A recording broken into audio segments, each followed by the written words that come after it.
이사야 6장 6절부터 13절 말씀입니다. 구약 성경 이사야 6장 6절부터 13절까지 말씀, 구약 974쪽에 나와 있습니다. 우리 말씀을 한 절씩 교독해서 읽고 마지막 절을 합독해서 읽겠습니다. 제가 6절 먼저 읽겠습니다. 그때 그 수랍 중에 하나가 부젓가락으로 제단에서 집은 핀 숯을 손에 가지고 내게로 날아와서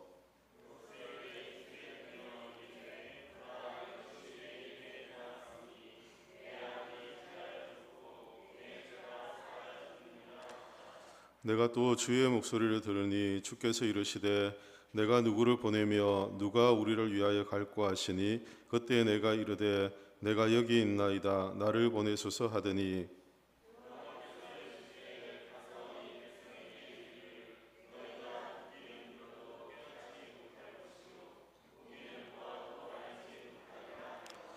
이 백성의 마음을 둔하게 하며 그들의 귀가 막히고 그들의 눈이 감기게 하라.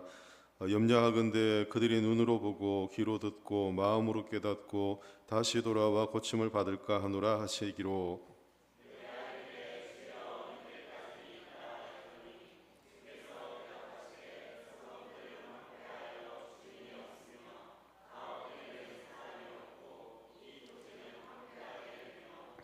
여호와께서 사람들을 멀리 옮기셔서 이 땅 가운데에 황폐한 곳이 많을 때까지니라. 함께 읽습니다.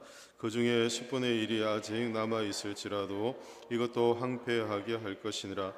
밤나무와 상소리나무가 배임을 당하여도 그 그루터기는 남아 있을 것 같이 거룩한 시가 이 땅의 그루터기니라 하시더라. 아멘. 이 시간 나를 보내소서라는 제목으로 구기환 전도사님 말씀 전해주시겠습니다.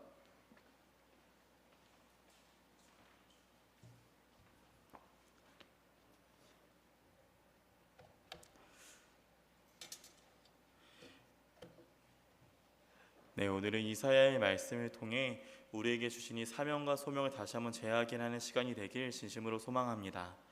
오늘의 말씀을 좀 함께 살펴보려고 합니다. 오늘 6장 1절부터에서는 이사야가 하나님의 임재 앞에서 경험하는 몇 가지 사건들을 그가 함께 목도하게 됩니다. 5절 말씀에서는 그 거룩하신 하나님의 영광 앞에 죄인인 이사야가 서게 되었을 때 보이는 반응을 보여주고 있습니다. 우리 성경을 아직 덮지 않으셨다면 6장 5절 말씀 우리 함께 읽어보겠습니다. 6장 5절입니다. 함께 읽겠습니다. 그때 내가 말하되 화로다 나여 망하게 되었도다.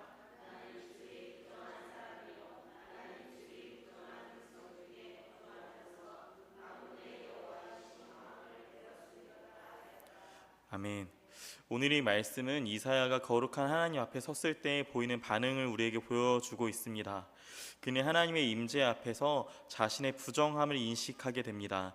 그리고 자신의 이러한 부정함을 보게 되자 이사야는 자신이 이제 죽게 되었다라 말하며 자신의 신세를 한탄하게 됩니다. 이러한 이사야의 모습은 하나님의 앞에 선 죄인의 일반적인 모습일 것입니다. 성경 속 많은 인물들은 이렇게 하나님의 거룩함 앞에 서게 되었을 때 자신의 죽게 됨, 자신의 부정함, 자신의 거룩하지 못함을 비춰보게 되며 이런 것과 동일한 반응을 보이게 만들어집니다. 오늘 선지자는 다른 인물들과 동일하게 자신의 부정함을 부끄러워하게 됩니다. 그리고 자신의 부정함으로 인해 자신이 죽음을 당하게 되었다라는 것을 두려워하게 됩니다. 오늘 우리가 먼저 기억해야 할 중요한 사실은 바로 여기에 나타나집니다. 죄인 된 사람이 하나님 앞에 서게 되었다라면 반드시 두려워해야 한다라는 것입니다. 우리는 종종 뉴스를 통해 죄책감이 없어 보이는 몇몇의 범죄자들을 보게 됩니다. 그들은 자신이 지은 죄에 대한 두려움 또한 없습니다. 그들은 오히려 우리가 무엇을 잘못했느냐고 뻔뻔스럽게 말하기도 합니다. 죄와 벌에 대해 두려워하지 않는다라는 것은 이렇듯 자신이 죄인이라는 사실 또한 모르게 만들기도 합니다. 그러나 하나님 앞에선 부정한 죄인들은 그럴 수 없습니다.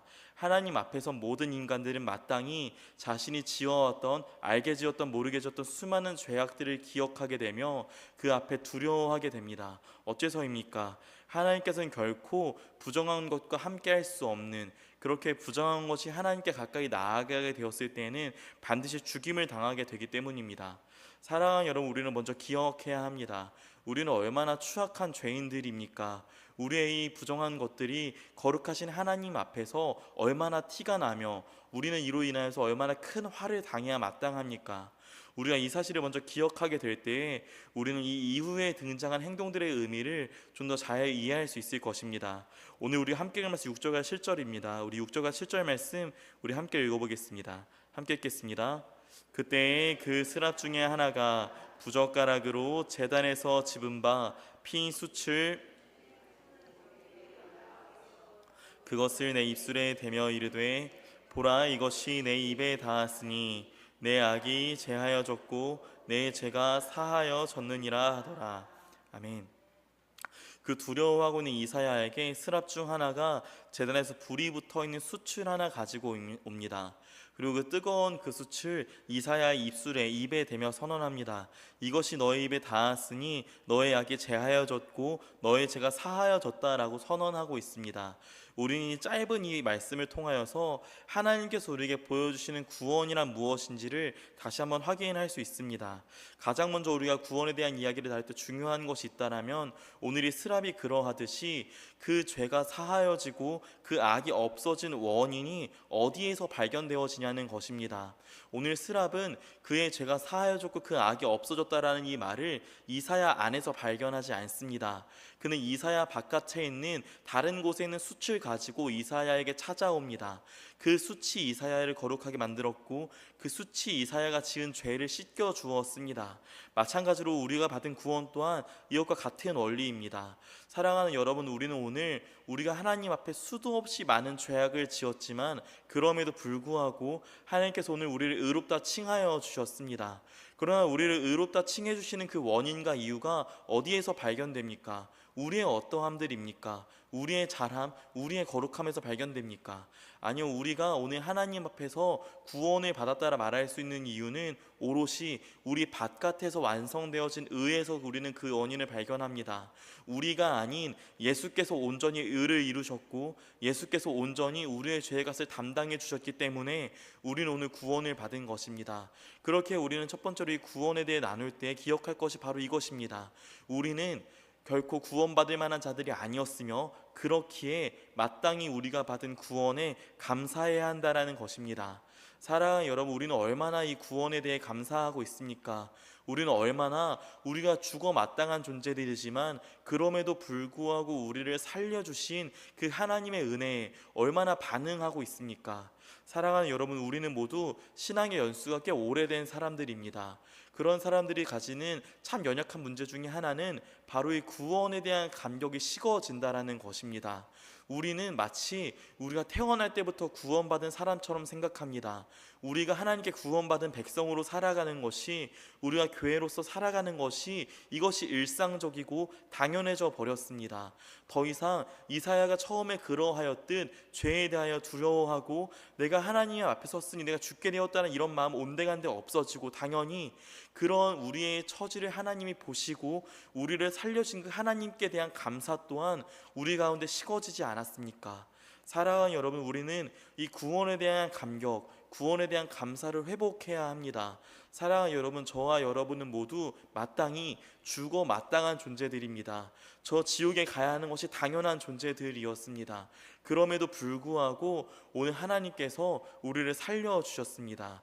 날마다 이 구원의 감격을 기억하시며 이 하나님의 은혜에 감사하는 저와 여러분이 되길 진심으로 소망합니다. 또한 두 번째로, 이 짧은 말씀에서 우리가 발견할 수 있는 두 번째 사실은 오늘 이 구원에 대한 것이 어떠한 선언이라는 사실입니다. 오늘 이 스랍이 숯을 가지고 이사야의 입술에 대는 그 순간에 우리는 잘 알고 있습니다. 이사야가 이 과거에 어떠한 죄를 지었는지 우리는 명확하게 알 수는 없지만 그 스랍이 그 숯을 가지고 이사야의 입술에 대었다고 해서 그가 그 이전까지 지었던 죄가 없던 일이 되진 않는다라는 사실을 말이죠. 여전히 이사야가 지었던 죄는 과거에 새겨진 과거로서 그 죄와 그 죄를 지은 것이 이사야라는 사실, 인간이라는 사실은 결코 변하지 않을 것입니다. 그러나 오늘 하나님께서는 이 스랍을 통하여서 거룩을 선언하십니다.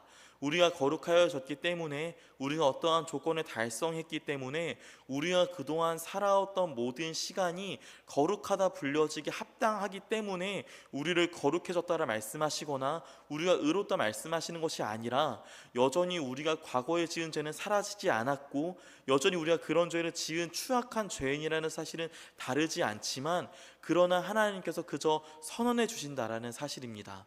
이제 그 선언을 받은 우리는 그 죄에 대한 두려움에서 벗어날 수 있습니다. 오늘 우리는 이사야의 마음을 잘 기억해 보아야 합니다.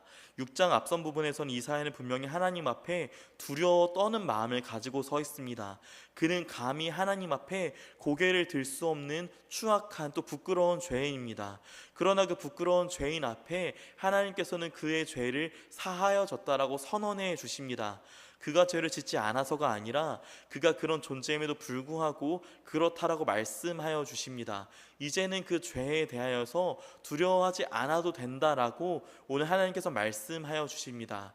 이 이후에 등장하는 이사야의 행동 또한 우리는 이사야의 이런 마음을 이해하며 함께 나누어야 할 것입니다. 우리 8절 말씀입니다. 우리 8절 말씀 우리 함께 읽어보겠습니다. 함께 읽겠습니다. 내가 또 주의 목소리를 들으니 주께서 이르시되 내가 누구를 보내며 누가 우리를 위하여 갈꼬 하시니, 그때 내가 이르되 내가 여기 있나이다 나를 보내소서 하였더니. 아멘. 하나님께서는 이사야의 그 거룩함을 회복시키신 이후에, 어떻게 말하면 구원 사건이라 말할 수 있는 사건을 겪게 하신 이후에 이렇게 말씀하십니다. 내가 누구를 보내며 누가 우리를 위하여 갈꼬라고 말입니다. 그러나 우리는 한번 이 말씀을 볼 때 좀 생각해 보아야 할 것이 있습니다. 마치 오늘 하나님께서 내가 누구를 보내고 누가 우리를 위하여 갈까라고 말씀하시니 혼잣말처럼 보이는 이 말씀이 하나님의 어떠한 고뇌나 고민처럼 보여진다라는 것입니다. 그러나 우리는 하나님의 전능함을 잘 알고 있습니다. 그 하나님께서는 원함이 곧 됨이 되시는 분이시죠. 하나님이 원하시는데 행치 못하시는 것은 없으신 분이십니다. 그렇게 오늘 하나님께서 누가 나를 위하여 가겠느냐, 내가 대체 누구를 보내야 하겠느냐라고 말씀하시는 이 한탄과 같은 목소리 또한 하나님의 어떠한 무능력함이나 정말 하나님을 위해 갈 사람이 없고 하나님 누구를 보내야 할지 모르셔서 이렇게 말씀하는 것이 아니라는 사실을 우리는 발견하게 됩니다. 그렇다면 하나님은 대체 오늘 왜 이렇게 고심하거나 고민하는 것처럼 말씀하시는 것일까요? 우리는 이런 하나님의 이 한탄 섞인 하나님의 혼잣말 같은 목소리를 우리는 이 이후에 등장하는 이사야의 반응에서 이 원인을 발견할 수 있을 것입니다. 하나님이 이러한 외침 가운데 이사야는 어떻게 반응합니까? 우리 8절 후반부 말씀인데 우리 그때부터 우리 함께 읽어보겠습니다. 함께 읽겠습니다.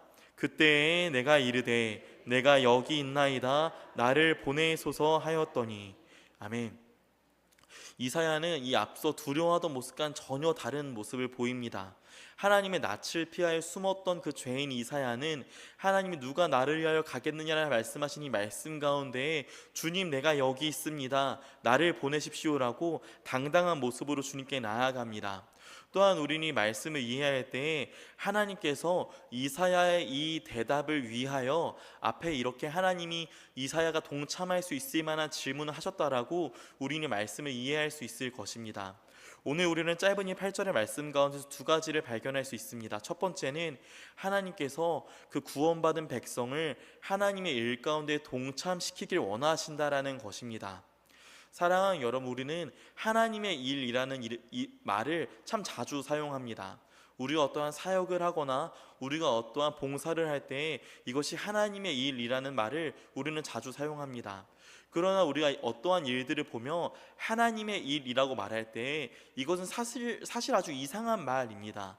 사랑하는 여러분, 하나님은 우리가 앞서도 살펴본 것처럼 전능하신 분이지 않습니까? 그분은 그분 스스로도 모든 것을 하실 수 있는 분이십니다. 그러나 그렇기에 하나님께서 무언가를 하시는 일이라고 말할 때 그것은 오롯이 하나님의 영역일 것입니다. 하나님이 하나님의 일을 하시기 위하여서는 어떠한 도움이나 어떠한 필요도 없으신 분이시죠. 그럼에도 우리는 우리가 무언가를 할 때 하나님의 일을 한다라고 말합니다. 어째서입니까? 하나님께서 그 정도의 영역을 우리에게 허락해 주셨기 때문입니다. 하나님께서도 능히 혼자 오롯이 모든 것을 하실 수 있으시지만 그럼에도 불구하고 우리를 그 일 가운데로 초대하시고 우리와 함께 하시고 우리가 하나님의 일 하는 것을 기뻐하신다는 사실을 우리는 기억해야 합니다. 하나님은 하나님 혼자서도 오롯이 하나님의 일을 감당할 수 있을 것입니다. 이사야를 통해 하시는 모든 일들 또한 이사야가 필요해서 이사야를 부르시는 것이 아니라 이사야가 하나님의 일에 동원되기를 바라시는 그 마음이 있으시기 때문에 필요가 아닌 바람으로 그 이사야를 초청하신다는 사실을 우리는 기억해야 합니다. 사랑하는 여러분, 우리가 하나님의 일을 감당할 때 어떠한 사역이나 봉사를 감당할 때 기억해야 할 것이 바로 여기에 있습니다. 하나님은 우리를 필요로 하지 않으세요. 우리가 하는 모든 일들 또한 사실 하나님의 입장에서 보기엔 불필요한 일들일 수 있다. 아니 어쩌면 오히려 우리가 하나님을 위해 무엇인가를 한다라고 말할 때 가만히 있는 것이 하나님 입장에서 더 보기 좋을 수 있습니다. 우리는 어린아이가 집안일을 도운다라 말할 때 얼마나 이것이 귀찮은 일인지를 잘 압니다. 저희 외조카가 이제 올해 4살이고 내일 5살쯤 되거든요. 가끔 뭐 장난감 정리를 할 때 엄마를 도와주겠다고 막 일어난다라고 말합니다. 그러나 그 어린아이가 어떤 정리를 할 수 있겠어요. 그 아이가 건드리는 건 족족 엄마가 한 번 더 건드려야 될 영역이 됩니다. 일이 가중되지만 그러나 그 모습이 너무 귀하죠. 마찬가지로 하나님께서 우리를 부르실 때 그러한 부르심이라는 사실을 우리는 기억해야 합니다. 또한 두 번째로 우리는 이 말씀을 나눌 때 이사야의 마음에 함께 공감해야 할 것입니다. 우리는 앞서 이사야가 얼마나 하나님 앞에 두려워하였는지를 나누었습니다. 또한 그 두려워하던 이사야에게 어떠한 일이 일어났는지 또한 함께 나누었었습니다. 이사야에게 일어난 그 일은 이사야의 두려움을 제거해 주는 일이었습니다. 그가 화로다 나여 망하게 되었도다라 말하게 한 그 원인이 이사야 안에서 지금 사라졌습니다. 벌을 주셔야 할 그 하나님께서 내가 너를 벌하지 않겠노라라고 말씀하셨습니다. 그렇게 이 이사야의 마음은 이제 어떻게 변화되어졌을까요? 그의 마음은 이제 자유해졌습니다. 그의 마음은 나를 사랑하여 주시고 나를 품어주신 그 주님 앞에 감사하게 되었습니다. 감격하게 되었습니다. 그렇게 오늘 이사야는 그 하나님 앞에 이렇게 선포하는 것입니다. 주님, 내가 여기 있습니다. 내가 주님을 위하여 무엇이라도 하겠습니다. 주님, 부디 나를 보내주십시오라고 말이죠. 사랑하는 여러분, 우리가 정말로 구원받은 백성이라면 우리 또한 마땅히 이렇게 고백해야 할 줄 압니다. 우리가 지은 죄의 무게와 크기를 알고 하나님이 이 죄에 대해 얼마나 진노하신지를 안다면 그럼에도 불구하고 예수 그리스도를 통하여 우리를 사랑하여 주신, 우리를 살려주신, 우리의 신분과 관계를 변화시켜 주신 그 하나님의 놀라우신 은혜와 사랑이 얼마나 감사한 것인지를 안다면 우리 또한 이사야처럼 이렇게 고백해야 할 줄 압니다. 주님, 우리가 여기에 있습니다. 우리를 보내주십시오라고 말입니다. 사랑하는 여러분, 날마다 우리 교회 가운데에 이러한 고백이 있길 소망합니다. 오늘도 하나님께서 우리를 주의 일 가운데에 초청하십니다. 그러나 우리는 그 하나님의 부르심과 초청 가운데에 어떻게 반응하고 있습니까? 사랑하는 여러분, 우리는 이 수요 기도회 동안 계속해서 전도에 대한 이야기를 나누고 있습니다. 복음을 전하는 일들에 대한 것들을 함께 나누고 있습니다. 여러분, 우리가 함께 주님의 복음을 전하며 주님의 복음을 선포해야 한다는 말씀을 들을 때 여러분의 마음은 어떠하신가요? 여러분 주변에 복음을 들을 만한 사람이 없다라고 생각되어지십니까? 나와는 무관한 이야기라고 생각되어집니까? 나는 그 일과는 무관한 사람이라고, 나는 이미 할 만큼 했고 이제 이것들은 다른 사람들이 해야 할 영역이라고 생각되어지십니까? 아니요, 여러분, 우리는 모두 동일한 사명 앞에 서 있습니다. 하나님의 복음을 전하는 일 가운데에는 남녀노소 상관이 없습니다. 우리 교회 모두가 이 일 가운데 함께 동참하고 동원되어져야 할 일입니다. 사랑하는 여러분, 오늘도 하나님의 부르심 가운데 오늘 우리도 이사야와 같이 이렇게 고백할 수 있길 소망합니다.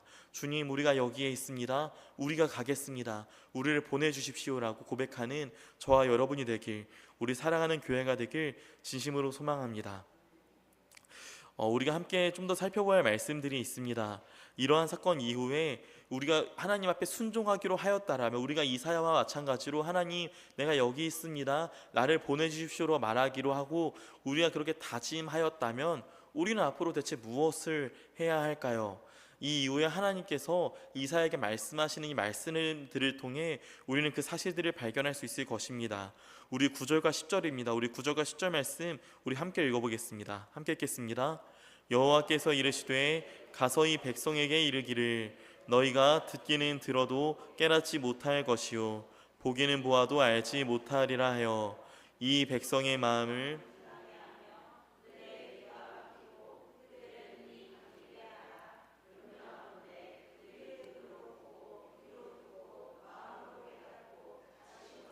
고침을 받을까 하노라 시기로. 아멘. 하나님께서 이사야에게 말씀하시는 이사야가 앞으로 말할 메시지에 대해 9절과 10절은 이렇게 말하고 있습니다. 그러나 우리는 이 말씀을 읽을 때 조금의 불편함이 생깁니다. 우리가 아는 하나님의 마음과는 조금 다른 메시지이기 때문입니다. 9절과 10절입니다. 하나님께서는 이사야에게 너는 너의 백성에 가서 이렇게 말하여라. 너희가 듣기는 들어도 깨닫지 못할 것이며 보기는 보아도 알지 못할 것이다. 이 백성의 마음을 하나님께서 둔하게 하라라고 말씀하십니다. 그들의 귀가 막히고 그들의 눈이 감겨지게 하라고 말씀하십니다. 이어서 그들이 혹여 눈으로 보고 귀로 듣고 마음으로 깨달아서 다시 돌아와 고침을 받을까 하니 너는 가서 백성의 마음을 둔하게 하라라고 오늘 하나님께서 말씀하십니다. 우리는 보통 하나님의 마음을 정반대로 이해하고 알고 있지 않습니까? 우리가 아는 하나님이라면 선지자에게 가서 빨리 저 백성들의 마음을 일깨워라. 저 백성들의 마음을 열게 하고 눈이 뜨이지게 하고 귀가 열려지게 해서 나의 말을 듣고 나에게로 돌아오게 하라라고 말씀하시는 하나님이실 텐데 오늘 하나님께서는 이사야에게 정반대의 말씀을 하고 계십니다. 여러분, 하나님께서 오늘 왜 이러한 말씀을 하시는 것일까요? 오늘 하나님의 마음은 대체 어디에 있는 것일까요? 우리는 이러한 하나님의 심판에 대한 이야기를 들을 때마다 기억해야 할 것이 있습니다. 그것이 무엇이냐면 바로 하나님께서 죄에 대하여 얼마나 진노하시는가에 대한 문제입니다. 여러분, 우리는 앞서 나눈 것처럼 이미 하나님께 죄에 대한 용서를 받은 자들입니다. 우리의 죄를 보시고도 우리를 사랑해 주신 그 주님의 은혜와 사랑을 이미 아는 자들입니다. 그러나 그 사실을 너무 잘 알기 때문에 우리의 마음 가운데 한 가지 문제가 생깁니다. 바로 하나님이 죄에 대해 얼마나 진노하시는가를 우리가 잘 알지 못한다라는 것입니다. 하나님은 여러분 결코 죄를 용납하지 않으시는 분이십니다. 하나님은 죄에 대하여 이다지도 죄를 미워하시는 분이십니다. 오늘 우리는 하나님께서 이 말씀하시는 이 백성들이 하나님께 어떠한 존재였는지를 잘 알고 있습니다. 이 이스라엘은 하나님께 어떠한 존재입니까? 이 이스라엘 하나님이 그 많고 많은 백성들과 나라들 중 특별히 사랑하신 존재들입니다.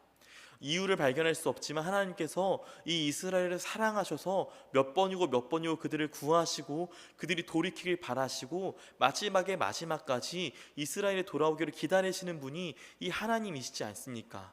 그러나 오늘 하나님께서 그 이스라엘에게 이제는 그들의 마음을 둔하게 하라라고 말씀하십니다.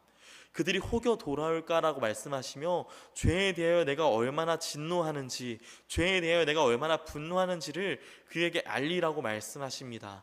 이 말씀을 받은 이사야 또한 마음이 결코 편하지 않습니다. 우리 11절과 12절에서는 이사야의 마음을 엿볼 수 있습니다. 우리 11절과 12절 말씀 우리 함께 읽어보겠습니다. 함께 읽겠습니다. 내가 이르되 주여 어느 때까지니까 하였더니 주께서 대답하시되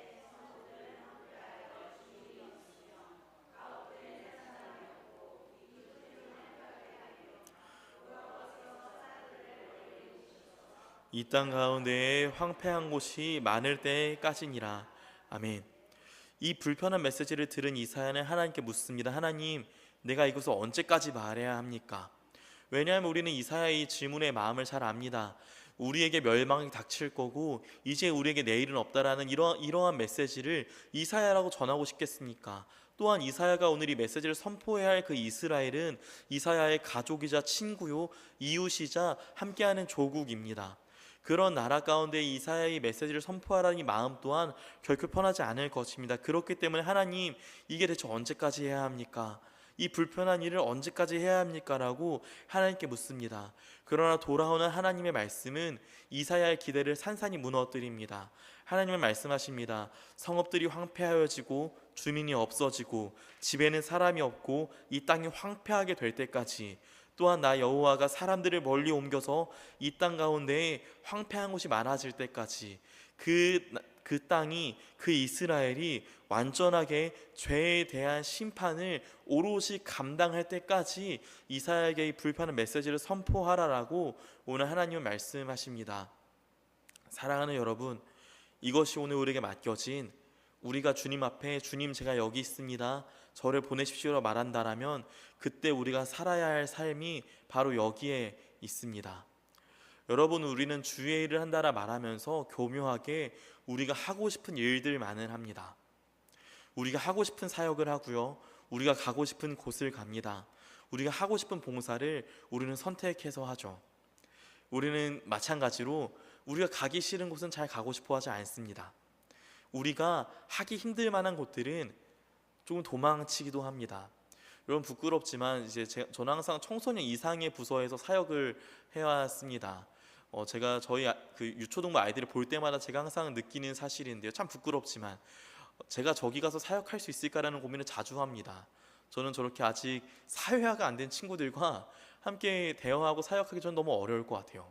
그래서 부끄럽지만 저는 항상 대화가 통하는 청소년 부서 이상에서 항상 있었습니다. 우리라고 다 다르겠습니까? 우리 또한 우리가 가고 싶은 곳에 있고자 합니다. 우리가 할 수 있는 사역을 하고자 합니다. 우리가 머물고 싶은 자리에 머물고자 합니다. 또한 우리는 그 안에서 우리의 마음을 끊임없이 합리화하죠. 왜냐하면 우리가 가만히 있지는 않으니까요. 무엇인가를 하고 있으니까 말이죠. 그러나 하나님께서 이사야를 보내실 때에 이사야에게 주어지는 것은 이사야가 절대로 하고 싶지 않은 사역이었습니다. 이사야의 마음이 불편해 죽을 만큼 이사야에게 어려운 사역이었습니다. 그럼에도 오늘 이사야는 우리가 잘 아는 것처럼 그 일 가운데 순종합니다. 사랑하는 여러분, 우리가 하나님 앞에 순종하겠노라고 다짐한 그 순간에 우리는 이것을 각오해야 합니다. 내가 원치 않은 곳으로 보내지는 각오, 내가 하기 싫은 사역을 해야 하는 각오, 내가 외치기 싫은 것을 외쳐야 할 각오를 우리는 마땅히 해야 할 것입니다. 사랑하는 여러분, 오늘 우리의 삶 가운데 이러한 순종이 나타나길 진심으로 소망합니다. 우리가 하고 싶은 것, 우리가 되고 싶은 곳, 우리가 머물고 싶은 곳보다 하나님이 보내시는 곳, 하나님이 기뻐하시는 곳, 하나님이 명령하시는 그곳으로 향하는 저와 여러분이 되길 진심으로 소망합니다. 또한 우리는 이사야가 선포할 메시지를 통해 우리가 선포할 메시지 또한 발견할 수 있게 됩니다. 사랑하는 여러분, 우리는 우리가 전해야 할 이 복음을 복음이라고 말하죠. 복된 소식, 기쁜 소식, 듣는 사람으로 하여금 좋은 인상을 심는 소식이라고 우리는 복음을 생각합니다. 그러나 우리의 복음을 전하고자 할 때에 반드시 전해야 할 메시지가 있습니다. 그것이 무엇이냐면 하나님이 죄에 대하여 얼마나 미워하시는가에 대한 문제입니다. 또한 마찬가지로 그에 이어서 당신이 바로 이 추악한 죄를 지은 죽을 수밖에 없는 죄인이라는 사실을 반드시 전해야 합니다. 여러분, 저는 오늘 계속해서 여러분에게 우리가 구원에 대해 감격하기 위하여서는 먼저 우리가 죄인으로서 얼마나 부끄러운지를 알아야 한다고 나누었었습니다. 마찬가지로 우리가 복음을 전하기로 다짐하고 누군가에게 복음을 전하고자 한다면 반드시 이 죄에 대한 수치와 하나님께서 죄에 대하여 얼마나 진노하시는지 또한 마땅히 전해야만 합니다. 사랑하는 여러분, 이것이 전하여져야만 사람으로 하여금 내가 지은 죄에 대하여 부끄러워하고 내가 이 지은 죄에 대하여 두려움을 알아야만 그 이후에 들려지는 소식이 복음이 됩니다. 사랑하는 여러분, 우리는 오늘 이 땅 가운데 이 복음을 전하며 이 땅 가운데 수많은 사람들이, 아니 어쩌면 대부분의 사람들이 예수님이라는 이 기쁜 소식에 무관심하다라는 사실을 발견합니다. 거리에 나아가 하나님이 당신을 사랑하십니다, 하나님이 당신을 사랑하셔서 예수님을 보내셨습니다 말해도 사람들은 그것이 나와 무슨 상관이 있냐라고 말합니다. 어째서 이런 반응이겠습니까? 그들이 죄인인지 모르기 때문입니다. 그들이 지금 어떠한 처지에 있는지 모르기 때문입니다. 그렇게 우리는 이 땅 가운데 마땅히 이 불편한 소식을 전해야만 합니다. 당신이 얼마나 죄인인지, 우리가 오늘 얼마나 추악한 죄를 짓고 있는지, 하나님을 반하여 산다는 것이 얼마나 끔찍한 형벌이 났는지 우리는 마땅히 전해야만 합니다. 사랑하는 여러분, 이 땅 가운데에 이 불편한 복음을 기꺼이 전하시는 저와 여러분이 되길, 그런 교회가 되길 진심으로 소망합니다. 여러분, 그러나 우리가 이러한 불편한 이야기를 전하고자 마음먹었을 때 우리의 머리에 스쳐 지나가는, 또 우리의 머리에 그려지는 그림이 있습니다. 무엇입니까? 이러한 불편한 소식을 전하면 누구도 듣지 않는다라는 겁니다. 또한 제가 이런 전도를 합시다, 복음을 선포합시다는 메시지를 던진다면 우리의 마음 가운데 어쩌면 전도사님 이미 다 해봤어요, 전도사님 이 땅 가운데 얼마나 사람들이 복음을 안 듣는지 아시잖아요 라는 이러한 마음이 우리 가운데 생길지도 모릅니다. 그러나 그런 우리에게 우리가 반드시 기억해야 할 것이 있습니다. 우리 13절입니다. 우리 13절 말씀 우리 함께 읽어보겠습니다. 함께 읽겠습니다. 그 중에 10분의 1이 아직 남아있을지라도 밤나무와 상수리 나무가 배임을 당하여도 그 그루터기는 남아있는 것 같이 거룩한 씨가 이 땅에 그루터기니라 하시더라. 아멘. 하나님께서 오늘 그 이사야에게 그루터기라는 소망을 말씀하여 주십니다.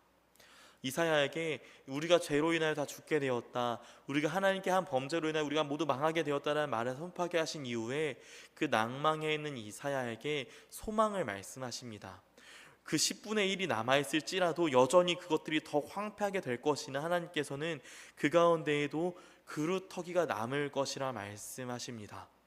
사랑하는 여러분, 우리가 오늘 주님의 이 부르심과 주님의 일 가운데 순종하고자 할 때, 또 그 마음에 순종하는 마음으로 거리에 나아가 또 우리에게 맡겨진 영혼들에게 나아가 이 복음을 전할 때 우리에게 돌아오는 것은 장담하건대 냉담한 반응들일 것입니다.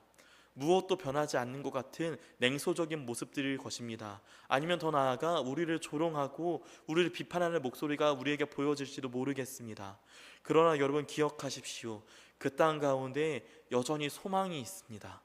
이 땅 가운데 여전히 하나님께서 남기신 그루터기들이 있습니다. 오늘 우리가 보아야 할 것은 바로 그 그루터기들입니다. 사랑하는 여러분, 오늘도 우리에게 이러한 소망이 있습니다.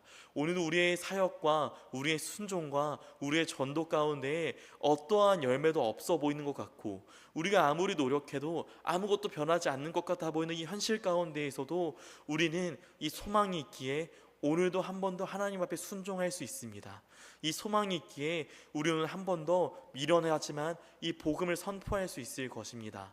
사랑하는 여러분, 오늘도 소망을 붙들고 살아갑시다. 우리에게 소망을 기억하며 살아갑시다. 오늘도 아무것도 변하지 않은 것 같아 보이는 현실 가운데 우리가 애써 노력하여 왔지만 아무런 열매도 맺지 못한 것 같은 이 냉담한 현실 가운데 여전히 그루터기라는 소망을 가지고 이 사역을 감당하시는 저와 여러분이 되길 진심으로 소망합니다. 말씀을 마무리하면서요, 오늘 이 말씀을 준비하면서 저의 마음을 좀 오래 돌아보게 되었습니다. 여러분 잘 아는 것처럼 저는 청소년 부서를 좀 오래 사역해 왔습니다. 교사로 오래도록 사역하고, 제가 올해 최종년전에 부임하기 전까지도 저희 아이들과 함께 사역을 감당했었습니다. 이제 최 전도사님이 부임하시기로 하고 제 중고등부 사역을 정리하고 마무리하면서요, 하나님께서 나에게 맺게 하신 열매가 무엇인가에 대해 좀 고민해 보게 되었어요. 나름 그래도 3년간 열심히 아이들 같이 호흡하고 아이들에게 복음을 전하고 아이들에게 하나님의 말씀을 가르쳐 왔었는데, 이제 이 청소년부 사역을 마무리하며 하나님께서 나에게 준 열매는 무엇일까? 그걸 기억하고 또 돌아보는 중에요. 그런데 그 청소년 부서를 보니 아이들이 별로 달라지지 않은 것 같은 거예요. 제가 부임하기 전이나 부임한 후나, 제 3년 전이나 3년이 지난 지금이나 오히려 부서는 더 아이들이 줄었고요. 어떤 복음을 듣고 복음을 잘 깨달아서 전도사님 제가 정말 이제 예수님을 좀 알 것 같아요, 이런 말을 하는 아이들을 너무 부끄럽지만 잘 모르겠더라고요. 그래서 사실 그 몇 달 동안의 시간 동안 마음에 좀 큰 낙심이 좀 있었습니다. 내가 지난 3년간 보내왔던 시간은 무엇일까? 내가 3년 동안 이 부서를 맡아 사역하면서 나름 열심히 한다고 했는데 돌아오게 된 것이 무엇일까? 그러다 오늘 이 말씀을 좀 함께 준비하게 되었습니다. 우리 아이들이 여전히 복음을 전해도 날마다 기대합니다. 복음을 전할 때 누군가는 눈물을 흘려 전도사님 저거 정말 죄인이었습니다. 제가 예수님을 이제 알겠습니다. 이런 반응이 날마다 기대하지만 돌아오는 것은 항상 변하지 않는 아이들입니다. 그뿐입니까? 우리 청년 아이들이라고 다르겠습니까? 또한 우리는 우리에게 맡겨진 많은 영역들을 잘 알아요. 그래서 어쩌면 우리는 이미 마음에 큰 상처를 받고 마음에 큰 상함을 받아 하나님 이제는 못할 것 같아요. 우리가 열심히 해도 아무런 소망이 없던데요. 어떠한 변화도 없던데요. 그러나 여러분, 우리 오늘 함께 기억합시다. 여전히 이 땅 가운데에 그루터기가 남아 있습니다. 더딜지라도 마치 죽은 것 같아 보일지라도 더 이상 아무 열매도 맺어 보이지 않을 것 같은 그 생명력 있는 그루터기가 그럼에도 남아 있습니다. 오늘날 우리가 다시 한번 주님 앞에 열심을 내고 주님 앞에 봉사해야 할 이유가, 다시 한번 우리에게 주신 생명의 복음을 선포해야 할 이유가 바로 여기에 있습니다. 사랑하는 여러분, 오늘도 이 마음을 알아 이 소망을 붙들고 우리들에게 맡겨진 많은 사역들을 능히 감당하는 저와 여러분이 되길, 또 우리 사랑하는 영광교회가 되길 진심으로 소망합니다. 함께 좀 기도하시죠.